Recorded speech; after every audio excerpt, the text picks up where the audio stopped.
The sea has many secrets, but few are as chilling or as unsolved as the fate of the Mary Celeste. December 5th, 1872.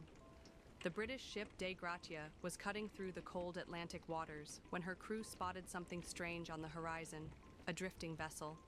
It was the Mary Celeste, sails partially raised, rocking gently with the waves, silent. As the Dei Gratia approached, the scene grew stranger. No distress signals, no visible damage. The boarding party found a ship in perfect working order, cargo untouched, food and water supplies intact for 6 months. The crew's personal belongings, clothes, jewelry, pipes, all still there, but not a single soul aboard. The lifeboat was gone, but there was no sign of a struggle, no blood, no battle. It was as if the entire crew had simply vanished into thin air. The Mary Celeste had left New York bound for Genoa, Italy, carrying barrels of industrial alcohol. Her captain, Benjamin Briggs, was an experienced seaman, sailing with his wife Sarah and their young daughter Sophia, along with a hand-picked crew of 7. None were ever seen again. Ever. Authorities launched an investigation. Piracy, mutiny, a sudden seaquake, nothing fit. There was no sign of violence, no theft. The cargo, valuable enough to tempt pirates, was almost completely untouched, except for a few barrels that had mysteriously leaked. Theories swirled. Some suggested the alcohol fumes had leaked, causing the crew to fear an imminent explosion. In panic, they may have abandoned ship temporarily, only to be lost at sea when the weather turned. But the ship showed no scorch marks, no burn damage. Others pointed to Captain Briggs's journals, recovered from his cabin. They were calm, normal. No mention of illness, violence, or fear. The last entry was mundane. All well. How could all well turn into all gone in a matter of hours? Rumors began to spread. Some whispered that sea monsters were responsible, giant squid pulling sailors into the deep. Others spoke of ghostly forces, that Mary Celeste had crossed into cursed waters where the living could not remain.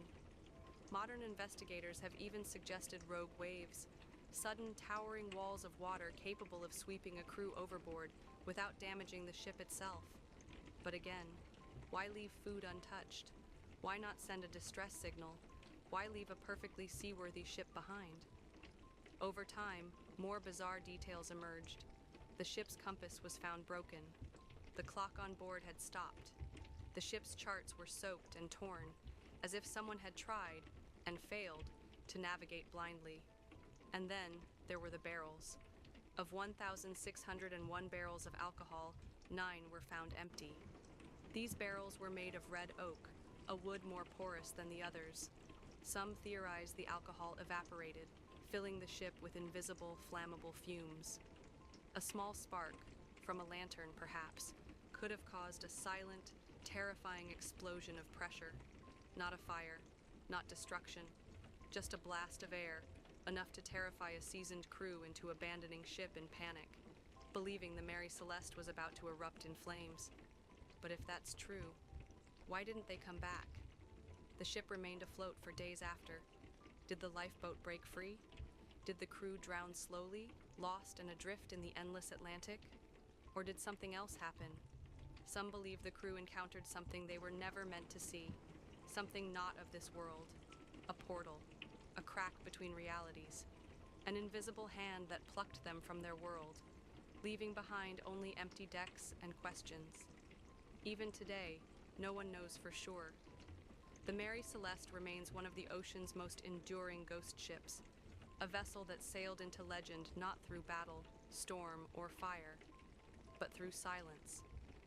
She was later salvaged, sold, and sailed again, but every captain who dared take her helm met with disaster, groundings, collisions, financial ruin, as if the ship itself was cursed. Finally, after decades of bad luck, the Mary Celeste was deliberately wrecked off the coast of Haiti for insurance fraud, a lonely, pitiful end for a ship that once carried so many secrets. Today, her bones lie somewhere beneath the tropical waters, forgotten, but her story refuses to sink. Because every time a lone sailor spots an abandoned vessel adrift, half shrouded in mist, they wonder, Is it just the sea playing tricks? Or has the Mary Celeste found another crew to take?